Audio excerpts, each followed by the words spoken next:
Hindi na lang basta-basta ang paglalaro sa cellphone at computer dahil may career daw para dyan. Balita hatid ni Dano Tingkungko. Game over na raw ang pagsasabing kaka-cellphone mo yan sa mga mahilig mag-online games. Ngayon, GG o good game na dapat dahil hindi na basta pampalipas oras lang ang gaming ngayon, kundi pwede ng pagkakitaan at career. Ayon yan sa creator ng mga sikat na games tulad ng League of Legends, Sims at SimCity na narito sa Pilipinas. Bukod sa paglalaro, pwede ka rin gumawa ng sariling game dahil mas marami na ngayong tools para dyan. Ang kailangan lang, imahinasyon. Encourage the creativity in young people. I think in today's age, there's so many opportunities that I think early game developers didn't have.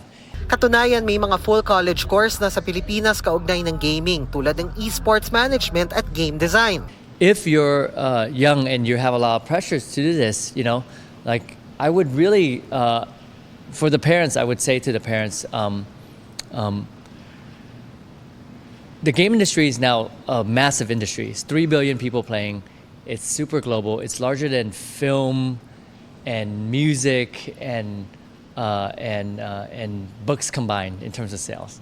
It's a $250 billion industry. Sa mga Pinoy na gustong sumabak sa career na yan o bahagi na nito, gustong ipakilala ni Wu ang bagong platform for game creation na dinevelop niya at ibang veteran game creators sa likod ng Street Fighter, Resident Evil at Monster Strike. The platform just allows you to have more ownership over your assets. Because it's on chain, it lives forever.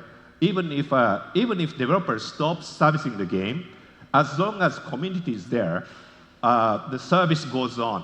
At mensahe nila sa mga magulang na nag-aalala pa rin sa kaka-cellphone o kaka-computer ng anak para gawing career ang gaming. My parents wanted me to be a doctor, and I went into video games, and I think they're very happy now that I went to video games because they can see how happy I am. Dano Tingkungko, nagbabalita para sa GMA Integrated News. Kapuso, alamin ang maiinit na balita. Bisitahin at mag-subscribe sa GMA Integrated News sa YouTube.